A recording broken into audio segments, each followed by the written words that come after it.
रोहतास जी। श्री अरविंद। राधे राधे गुरुजी, आपके चरणों में मेरा दंडवत प्रणाम। गुरुजी, मुझे किसी से प्रेम हो गया था, लेकिन सामने वाले का कुछ दिन बाद पसंद बदल गया और मुझे धोखा। प्रेम जानते हो किसे कहते हैं? तो कह दिया प्रेम हो गया। स्वार्थ बोलो, मोह बोलो, प्रेम की बेइज्जती मत करो। प्रेम शब्द की, प्रेम विशुद्ध होता है, अपने प्राणों की बाजी समर्पित करके अपने प्रीतम को रिझाने के लिए होता है। यहाँ एक दूसरे के शरीरों पर आकर्षित होकर के काम भोग की वासना स्वार्थ को आप कहीं प्रेम शब्द से संबोधित मत कीजिए। जहां स्वार्थ में ठेस पहुंचती तो दिखाई देता है तुम लोगों का क्या हालत होती है एक दूसरे की। प्रेम है, प्रेम का स्वरूप जानते हो क्या है? तभी मना करते हैं कि जो नई अवस्था के बच्चे हो, अभी पाणिग्रहण संस्कार हुआ, अपने जीवन का नाश कर रहे हो, इसके बाद समझते हो हम प्रेम कर रहे हैं, ये हमारा कर्तव्य है। ये तुम्हारा कर्तव्य है। इस समय व्यायाम करके या अपने धर्मानुष्ठान के द्वारा अपने ब्रह्मचर्य को ठीक करते हुए, इंद्रियों को सद्मार्ग में विद्या अध्ययन के द्वारा विनय आदि सद्गुण प्राप्त करते हुए, राष्ट्र सेवा या भक्ति भावना या अपने माता पिता की सेवा, उत्तम कार्यों के द्वारा धन को, इसमें बुद्धि लगानी चाहिए, इसमें लगानी चाहिए।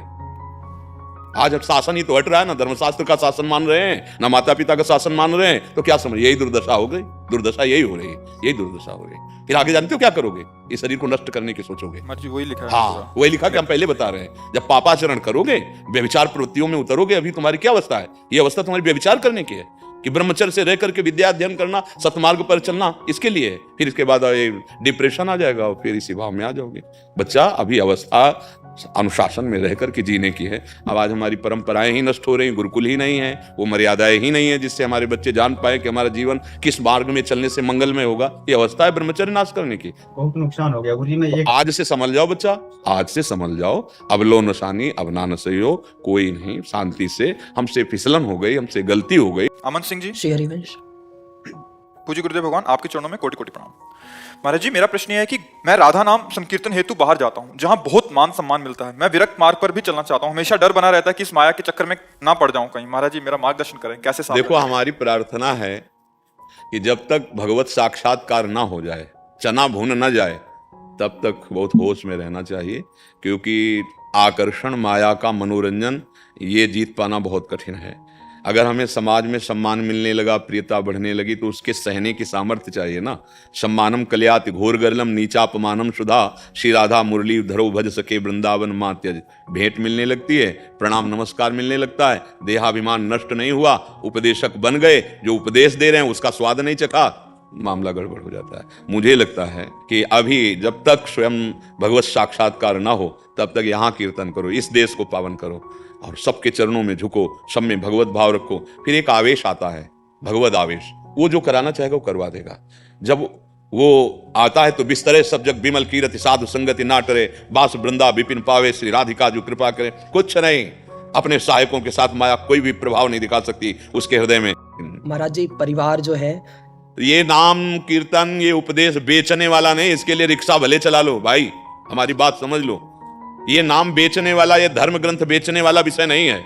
अगर हम भगवत चर्चा करते हैं, हमको ये विश्वास नहीं कि श्री कृष्ण हमारे भरण पोषण करता है, तो किसकी चर्चा कर रहे हो? क्या तुम्हारी निष्ठा रह गई? अपने भगवान के नाम का कह करके हम रुपया गिना रहे हैं, ये हमारी भक्ति है, हमारा नाम प्रचार है? हमारी तो समझ में नहीं आता है।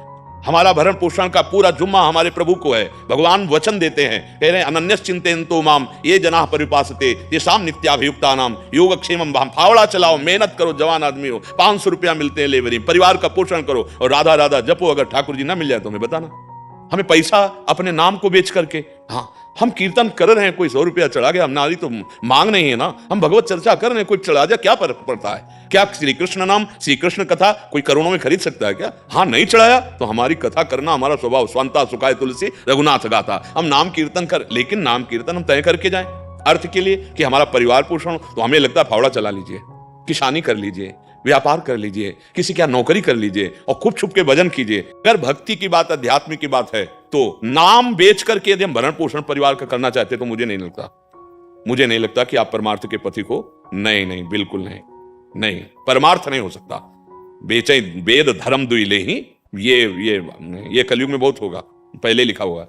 बिल्कुल ऐसा मत करो। यदि आप कृपा करके सामने आए हो तो मेहनत, हम तो पक्का कहते हैं भगवत चर्चा और नाम बेचने की जरूरत नहीं है। उनके नाम में इतनी सामर्थ्य है, जब वो स्वयं बिक जाते हैं तो फिर हम बेचे उस नाम को। सुमिर पवन सुत पावन नामो, अपने बस करी राखे रामो। नाम वो वस्तु है, आराध्य देव को अधीन कर लेता है, फिर वो अंतर्मुक्ता नहीं आएगी। वो फिर हमारा मतलब मन नहीं कहता कि ऐसे किसी को परम लाभ प्राप्त हो जाएगा, ऐसे नहीं होगा। राधा राधा जपो, मेहनत करो अर्थ प्राप्ति के लिए, परिवार की सेवा के लिए। नौकरियां हैं, अरे हम कह रहे जैसे लेबरी करे, 500 रुपया मिलता है ना अपने माता, और नाम जब कर रहे हो ना वो देख रहा है मालिक।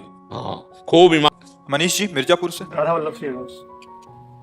गुरुदेव आपके चरणों में कोटि कोटि प्रणाम। महाराज जी, मैं पिछले 9 महीने से YouTube के माध्यम से आपकी अमृतमय वाणी को सुनने और जीवन में उतारने का प्रयास आपकी ही कृपा से कर रहा हूँ। आपकी कृपा से अभक्ष भोज एवं पेय पदार्थों का भी पूर्णतः त्याग कर दिया है। भगवान, इस शरीर को जेल विभाग में कर्म करने का अवसर प्राप्त हुआ है, जहाँ पर जेल विभाग में जहाँ आपराधिक प्रवृत्तियां व नकारात्मक विचार की बहुल्यता है। परंतु महाराज जी, आपकी कृपा से इन दुर्गुणों का प्रभाव ना पड़कर प्रिया प्रीतम की दर्शन की लालसा बढ़ रही है। महाराज जी, यही था कि ऐसी आपकी कृपा बनी रहे। यही धन्यवाद है कि आप वचनों को स्वीकार किए। तो कुसंग, वो तो कुसंग का गढ़ है, वहां जितने गए सब कुसंगी ही गए हैं। जेल में कुसंगी तो गए हैं, उनके बीच में रहकर आपके मन में प्रिया प्रीतम के प्रतिभाव आ रहा है। तो यही होता है भगवत वचनों का प्रभाव। जित संग दोषा अध्यात्म नित्या विनिवृत्त कामा, जो भगवत प्रेमी महात्माओं के वचनों का आश्रय ले लेता है।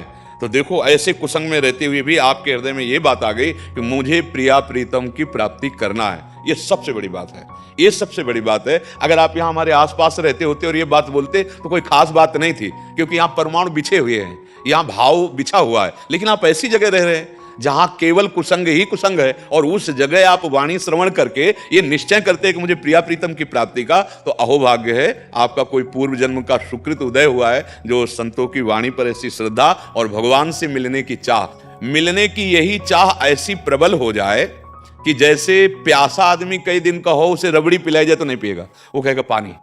जैसे श्वास लेने की, ये हमारे अंदर जैसे जल में डुबोया जाए और श्वास लेने की प्रबल इच्छा होती, केवल एक इच्छा श्वास लेने की, ऐसी यदि हमें भगवत साक्षात्कार की इच्छा हो जाए तो वहीं जेल में गोविंद मिल जाएंगे, कहीं जाना नहीं पड़ेगा।